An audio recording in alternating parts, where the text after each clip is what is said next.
ជំរាបសួរបងប្អូនទាំងអស់គ្នា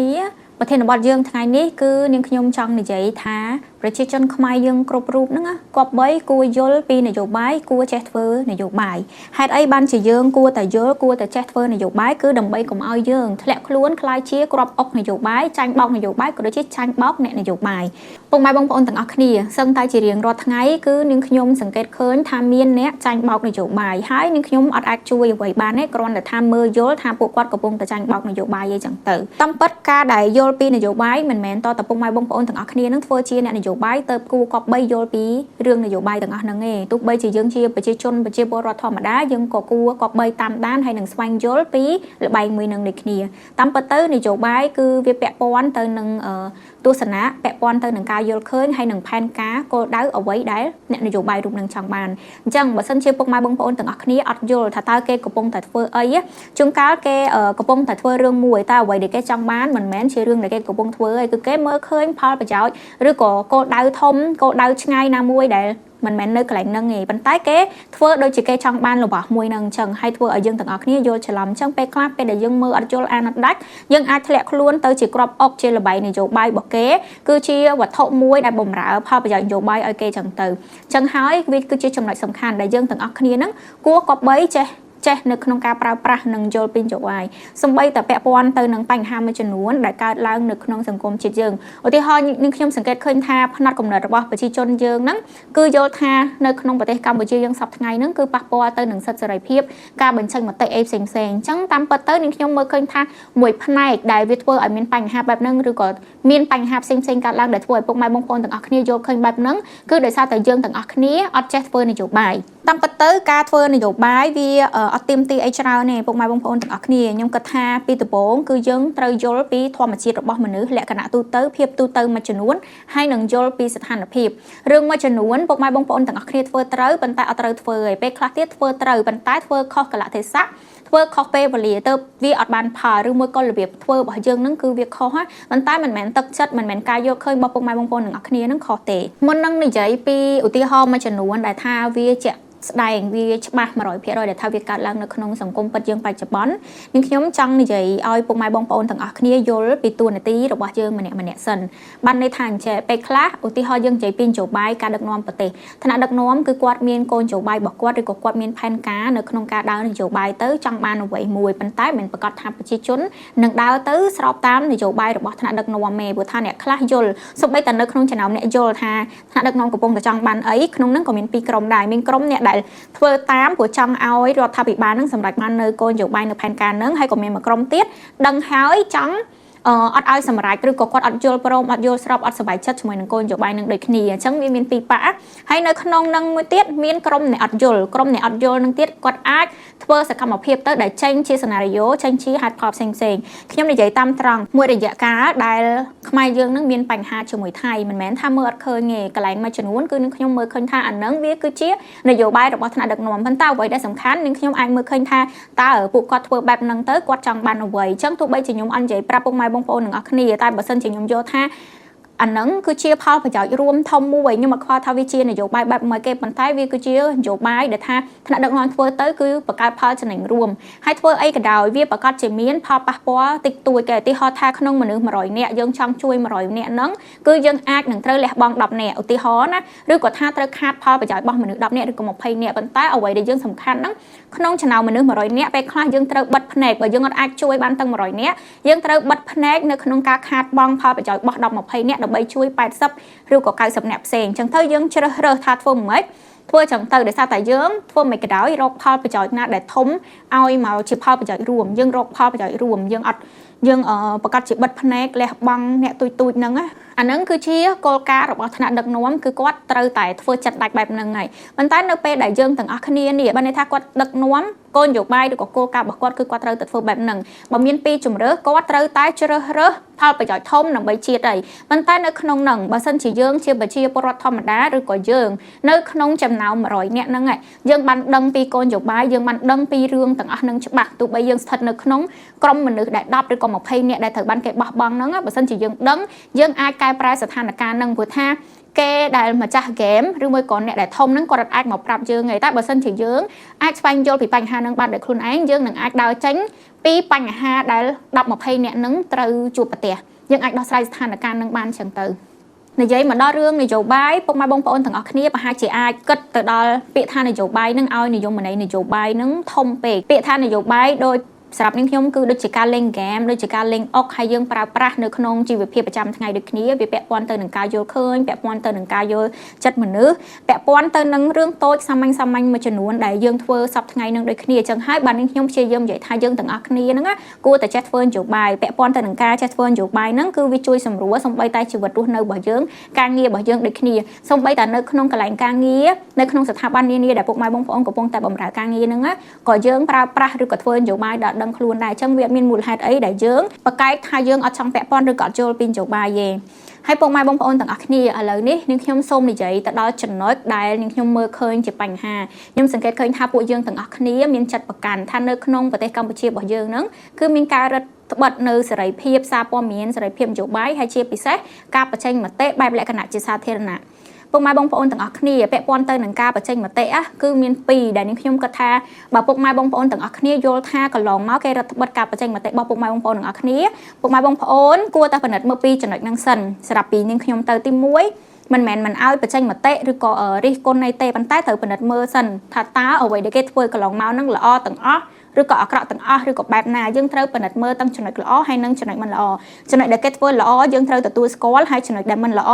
យើងត្រូវរិះគន់យើងត្រូវប្រាប់គេប៉ុន្តែនៅក្នុងចំណុចហ្នឹងដូចគ្នាបើវាអត់ល្អហើយក៏ដោយយើងត្រូវចេះប្រើពាក្យសម្ដីបែបណាដើម្បីឲ្យគេទទួលយកបាននាងខ្ញុំសង្កេតឃើញថាអញ្ចេះកន្លងមកពុកម៉ែបងប្អូនទាំងអស់គ្នាយល់ថាគេបិទសិទ្ធពុកម៉ែបងប្អូនទាំងអស់គ្នានៅក្នុងការបញ្ចេញមតិតែតាមពិតកំហុសមិនមែនមកពីគេទាំងស្រុងទេមកពីយើងអត់ចេះនៅក្នុងការបញ្ចេញមតិអាហ្នឹងក៏ខ្ញុំអាចនិយាយថាយើងអត់ចេះធ្វើនយោបាយយើងអត់យល់ពីលក្ខណៈទូទៅលក្ខណៈចិត្តសាស្ត្ររបស់មនុស្សដូចគ្នាបើយើងគ្រាន់តែថាយើងហាមាត់មកភ្លាមយើងជេរគេមុនហើយទាំងដែលគេធ្លាប់ធ្វើល្អមកដែរយើងមកឃើញឯគ្រាន់តែគេធ្វើខុសភ្លាមយើងហាមាត់មកជេរគេមុនអញ្ចឹងគ្រាន់តែមួយម៉ាត់ដំបូងដែលយើងហាមាត់ជេរគេខឹងបាត់ហើយអញ្ចឹងគេអត់មានចិត្តឯណាមកស្ដាប់អ្វីដែលពុកម៉ែបងប្អូនទាំងអស់គ្នារៀបរាប់នៅខាងក្រោយហើយស្ដាប់ហើយពិចារណាគំនិតរបស់យើងទេអញ្ចឹងចំណុចកន្លែងហ្នឹងបានន័យថានាងខ្ញុំសូមណែនាំអានេះនិយាយឲ្យចំតែម្ដងបើយល់ថាកន្លងមកការបញ្ចេញមតិនឹងមានការគម្រាមកំហែងឬក៏អីបែបណាសូមពិនិត្យមើលទៅកន្លែងហ្នឹងវិ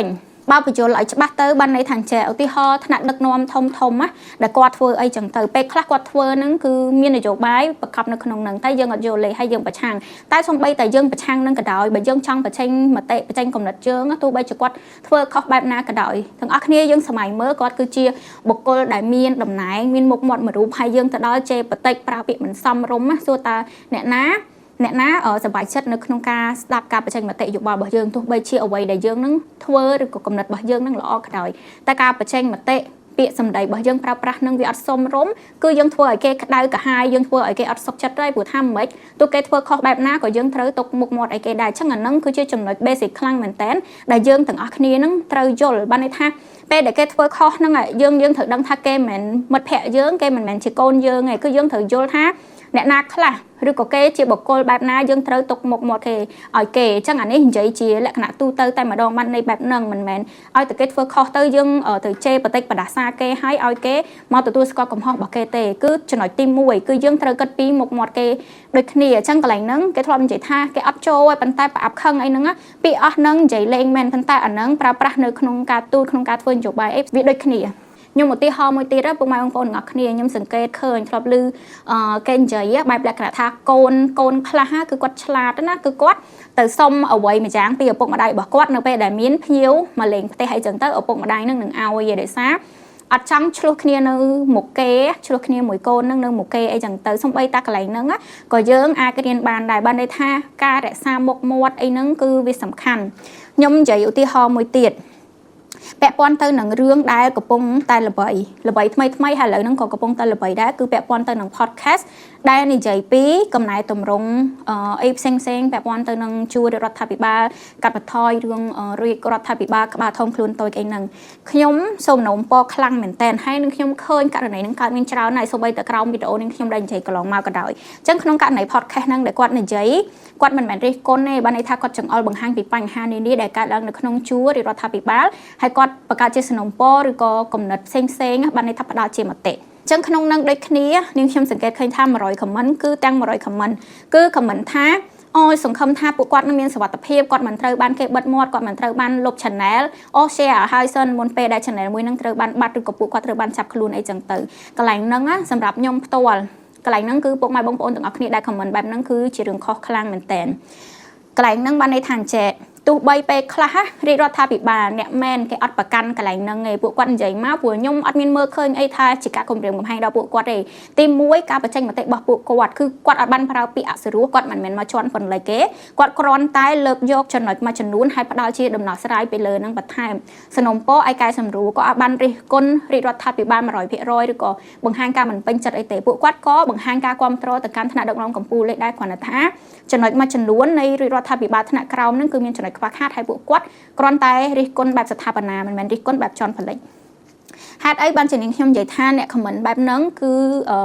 ឺធ្វើអត់ត្រូវឬក៏ពេលខ្លះអាចនាំជាបញ្ហាពុកម៉ែបងប្អូនទាំងអស់គ្នាពាក្យថានយោបាយរាជរដ្ឋាភិបាលឬក៏បកដែលកាន់អំណាចតែមានបកកាន់អំណាចមានបកអត់កាន់អំណាចមានអ្នកប្រឆាំងមានអីហើយអញ្ចឹងក្នុងនឹងវាអាចបង្កើតជាសេណារីយ៉ូផ្សេងបើសិនជា podcast នឹងកាន់តែល្បីវាខ្លាចជាប្រធានបទដ៏ក្តៅមួយទូទាំងប្រទេសយើងណាអញ្ចឹងនៅពេលដែលយើង comment បែបហ្នឹងជួនកាលគេនេះអានេះខ្ញុំនិយាយតាមត្រង់ណារដ្ឋាភិបាលដឹងអីទេប៉ុន្តែនៅគណៈបកប្រឆាំងឬក៏មានបាតដៃទី3ណាមួយដែលគេចង់លាបពណ៌ឲ្យ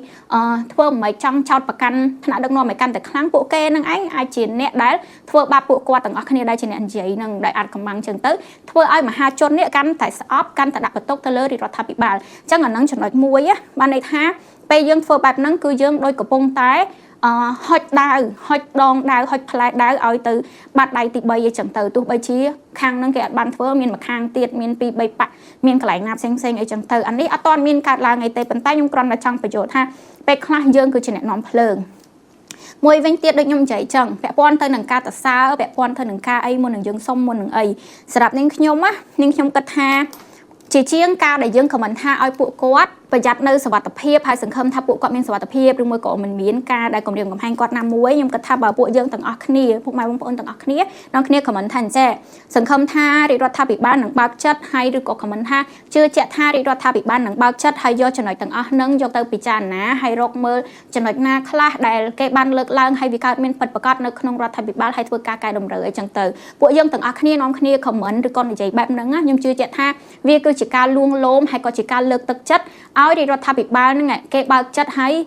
គេយករឿងទាំងអស់ហ្នឹងយកមកគិតហើយយកមកពិនិត្យមើលមែនតើថាវាកើតឡើងឬក៏អត់ជាជាងការដែលយើងនាំគ្នានិយាយថាអូ take care សង្ឃឹមថាអត់លុប channel ឬក៏អត់លុបអីខ្ញុំក៏ថាអញ្ចេះពេលខ្លះឧទាហរណ៍អ្នកដែលនៅក្នុងរដ្ឋាភិបាលពេលខ្លះគាត់ដឹងតែពេលខ្លះគាត់ពិតជាអត់បានដឹងនៅចំណុចខ្វះខាតទាំងអស់ហ្នឹងមែនអ្នកនៅលើពេលខ្លះគាត់អត់បានដឹងថានៅរដ្ឋាភិបាលនៅក្នុងជួរហ្នឹងមន្ត្រីថ្នាក់ក្រោមហ្នឹងមានចំណុចខ្វះខាតឬក៏អីទេប៉ុន្តែសាកបើយើងជាយើងនេះយើងទៅឈរនៅកន្លែងពួកគាត់ណាហើយស្អាតតែយើងបើកមកយើងមើល comment មើលការបញ្ចេញមតិយើងឃើញបែបហ្នឹងសួរតែអារម្មណ៍យើងហ្នឹងបែបណាបើសិនជាបានធ្វើមែនក៏ដោយមិនបានធ្វើមែនក៏ដោយតែពេលមើលចឹងទៅមានអារម្មណ៍ថាគេទាំងអស់គ្នាចាត់ទុកយើងហ្នឹងជាមនុស្សអាក្រក់តែម្ដងណាការ comment ហ្នឹងគឺជាការចោទប្រកាន់ដោយប្រយោលតែម្ដងអញ្ចឹងសួរថាបើសិនជាយើងនេះជាតួអង្គដែលគេកំពុងតែនិយាយអំពីហ្នឹងណាយើងមានអារម្មណ៍បែបណាចំណុចហ្នឹងហើយដែលខ្ញុំនិយាយថាយើងទាំងអស់គ្នាហ្នឹងគួរតែចេះធ្វើនយោបាយទោះបីជាការ comment ការអីចង់បង្កើតជាអីមួយហ្នឹងណាយើងគួរតែប្រើពាក្យពេចន៍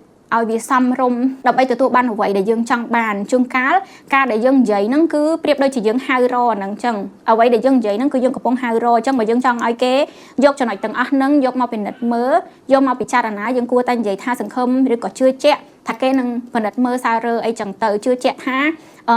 ាគេនឹងពេញចិត្តវីដេអូមួយនេះពេញចិត្តនៅការលើកឡើងពេញចិត្តនៅការដាស់តឿនជាជាងការទៅ comment ថាឲ្យប្រយ័ត្នខ្លួនជាជាងការ comment ថាសង្ឃឹមថាពួកគាត់មានសុវត្ថិភាពខ្ញុំអត់ដឹងថាវីដេអូមួយនេះឬក៏ការលើកឡើងរបស់នាងខ្ញុំពុកម៉ែបងប្អូនទាំងអស់គ្នាដែលជាអ្នកស្ដាប់ហ្នឹងអាចយល់បានប៉ុន្មានភាគរយទេប៉ុន្តែអ្វីដែលនាងខ្ញុំចង់និយាយហ្នឹងគឺទី1ពាក់ព័ន្ធទៅនឹងការរិះគន់ឲ្យមើលកលៈទេសៈឲ្យប្រើពាក្យសម្ដីចេះលួងលោមអានឹងពាក់ព័ន្ធជាមួយនឹងការទូតសំអីតាក្មេងក៏ដឹងថាត្រូវសុំអីឪពុកម្ដាយនៅពេលណាត្រូវធ្វើអីដើម្បីសុំឪពុកម្ដាយដែរកាលពីនាងខ្ញុំនៅតូចដើម្បីសុំឪពុកម្ដាយទៅដើរលេងគឺថាបោសផ្ទះជូតផ្ទះបោកកៅអៅលាងចានដាំបាយធ្វើម្ហូបអីឡើងអស់ហើយទៅអាចហាមាត់សុំគាត់បានហើយគាត់ឲ្យទៅងាយស្រួលអីចឹងទៅតាមពិតរឿងទួយជាច្រើនដែលយើងមកធ្វើជាឧទាហរណ៍មិនមែន ចង់សុំឪពុកម្ដាយទៅដើរលេងហ្នឹងត្រូវងងក់សិនត្រូវបង្កើតជាបញ្ហាឆ្លោះហើយទៅអាចដើរលេងបានទេកន្លែងនេះដូចគ្នាយើងចង់សុំអីចង់สนុំពរអីយើងត្រូវធ្វើឲ្យគេសប្បាយចិត្តសិនមិនមែនរឿងហ្នឹងគឺ 100% ដាច់ខាតយើងត្រូវតែធ្វើឬមួយក៏វាត្រឹមត្រូវក្នុងការធ្វើទេប៉ុន្តែអាហ្នឹងនិយាយខ្លីវាគឺជានយោបាយវាគឺជាលបែងលក្ខណៈផ្លូវចិត្តឬក៏បញ្ញាដូចគ្នាពុកម៉ែបងប្អូនទាំងអស់គ្នាចង់ប្រឡូកនៅក្នុងនយោបាយឬក៏ចូលរួមនៅក្នុងការធ្វើនយោបាយគឺយើងត្រូវគិតពីផលប្រយោជន៍ដែលយើងចង់បានគោលដៅដែលយើងចង់បានវាប្រៀបដូចជាការលេងអុកចឹងដើម្បីចង់ឈ្នះយើងត្រូវលះបង់គ្រាប់អុកដែលអត់សំខាន់ខ្លះតែយើងត្រូវដឹងដូចគ្នាថាការលះបង់របស់យើងហ្នឹងវាសមហេតុផលឬក៏សមទៅនឹងចម្លើយលទ្ធផលចុងក្រោយដែលយើងទទួលបានឬក៏អត់ប៉ុន្តែមិនមែនអត់មានការលះបង់សោះទេហើយក៏មិនមែនចេះតែដើរប្រេះប្រុសអត់មានគោលដៅអត់មានក្បួនខ្នាតអីដែរហើយនិយាយមកវិញមកឧទាហរណ៍ថាការអោនលំទោនពាក្យសម្ដីសមរម្យអីហ្នឹងវាអត់មានអីជាការខាតបង់ទេហើយនិយាយទៀតអាហ្នឹង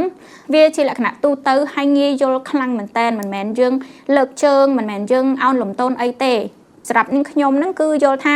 ឋានៈឬក៏តួនាទីងារអីមួយចំនួនណាគឺយើងត្រូវតែគោរពត្រូវតែឲ្យតម្លៃទៅលើងារទៅលើឋានៈតួនាទីអីហ្នឹងហើយជាពិសេសពេលខ្លះឧទាហរណ៍ថាខ្ញុំនិយាយពាក់ព័ន្ធមួយព័ត៌មានហៅឈ្មោះឬក៏អតុសញ្ញាណអីចឹងទៅហៅសម្ដេចហៅអីចឹងណាមានអ្នកមួយចំនួនចឹងគាត់រិះគន់សូម្បីតែខ្ញុំហៅគេបែបហ្នឹងអាហ្នឹងវាមិនមែនអីទេគ្រាន់តែថាខ្ញុំគឺខ្ញុំយល់ហើយខ្ញុំឲ្យតម្លៃឲ្យ credit ទៅលើអ្វីដែលគេធ្វើបានឬក៏អីចឹងទៅព្រោះថាអាហ្នឹងនិយាយទៅកាន់តែវែងឆ្ងាយទៀតហើយអាហ្នឹងក៏វាពាក់ព័ន្ធទៅនឹងទំនួលខុសត្រូវពាក់ព័ន្ធទៅនឹង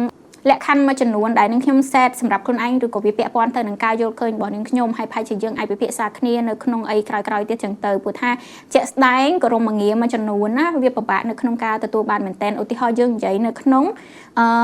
វិស័យអប់រំដើម្បីទទួលបានងារអីមួយចឹងឧទាហរណ៍ថានាងខ្ញុំចឹងណាសូម្បីតែងារជាវិស្វករក៏ខ្ញុំមានមោទនភាពនៅក្នុងការដែលទទួលបានងារមួយនឹងឬក៏បានទទួលស្គាល់ថាជាវិស្វករអាហ្នឹងគ្រាន់តែជាឧទាហរណ៍មួយហើយបើសិនជាខ្ញុំអាចបន្តការសិក្សាហើយទទួលបានការបញ្ចប់ការសិក្សាទទួលបានជោគជ័យ publish អីមួយកម្រិតបណ្ឌិតឬក៏ដុកទ័របានងារ DR ពីមុខអីចឹងណាខ្ញុំដឹងថាវាលះបង់ប៉ុណ្ណាខំប្រឹងប៉ុណ្ណាដើម្បីទទួលបានងារមួយនឹងអញ្ចឹងហើយបានខ្ញុំឲ្យតម្លៃខ្លាំងមែនតើណាគេ DR យើងត្រូវហៅគេថា DR ណាគេមានងារអីជាពិសេសពាក់ព័ន្ធមួយការអប់រំមួយអីហ្នឹងគឺយើងត្រូវហៅគេបែបហ្នឹងព្រោះអាហ្នឹងគឺជាអ្វីដែលគេខំប្រឹងគេលះបង់ដើម្បីទទួលបានអញ្ចឹងអានេះពីការយល់ឃើញពីនាងខ្ញុំហើយខ្ញុំសង្ឃឹមថាការលើកឡើងការចែករំលែកពីខ្ញុំមួយផ្នែកនេះអាចជួយទៅដល់ពុកម៉ែបងប្អូនទាំងអស់គ្នាហើយអាចសម្រួលនិយាយទៀតគឺវាពាក់ព័ន្ធទៅនឹងការបញ្ចេញមតិសង្ឃឹមថាយើងទាំងអស់គ្នានេះចេះរៀបពាក្យនៅក្នុងការបញ្ចេញមតិអត់ដឹងនិយាយថាមិនគេប៉ុន្តែខ្ញុំសង្ឃឹមថាយើងនឹងចេះប្រើពាក្យពេចន៍ឲ្យល្អជាងនឹងជាងការមើលងាយជេរប្រមាថដើម្បីរិះគន់បើយើងរិះគន់នៅក្នុងផ្លូវបែបហ្នឹងគឺអត់មានអ្នកណានឹងបើកចិត្តទទួលយកយើងទេសូម្បីតែនាងខ្ញុំក៏ដោយអញ្ចឹងអីក៏ដោយពុកម៉ែបងប្អូនទាំងអស់គ្នាយើងចេះ reflect ចេះយកអារម្មណ៍យើងយកទៅដាក់នៅកន្លែងដែលយើងនិយាយជាមួយគេយើងចេះពិនិត្យមើលថាបើជាយើងវិញយើងទទួលយកបានអត់បើជាយើងវិញពាក្យសម្ដីបែបហ្នឹងតើយើងយល់ឃើញបែបណាពាក្យសម្ដីដូចគ្នាពេលខ្លះគ្រាន់តែថូននិយាយខុសគ្នាក៏វាធ្វើឲ្យអ្នកដែលស្ដាប់ហ្នឹងទទួលបានអារម្មណ៍ផ្សេងគ្នាដែរអញ្ចឹងពុកម៉ែបងប្អូនទាំងអស់គ្នាកុំមើលងាយតូចកុំមើលងាយរឿងតូចទាំងអស់ហ្នឹងអញ្ចឹងពីនាងខ្ញុំទៅវីដេអូនេះមានតែប៉ុណ្្នឹងឯងពុកម៉ែបងប្អូនអរគ្នាខ្ញុំសង្ឃឹមថាការបកស្រាយការចែករំលែករបស់នាងខ្ញុំនេះនឹងជាប្រយោជន៍ជាចំណែកមួយដល់ពុកម៉ែបងប្អូនទាំងអស់គ្នាដែលជាអ្នកស្ដាប់ហើយអរគុណខ្លាំងមែនតើដែលបានទស្សនាមកដល់ចំណុចហ្នឹងកុំភ្លេចចុច Subscribe ផងហើយពួកយើងនឹងជួបគ្នាក្នុងវីដេអូក្រោយៗទៀតអរគុណជម្រាបលាបាយបាយ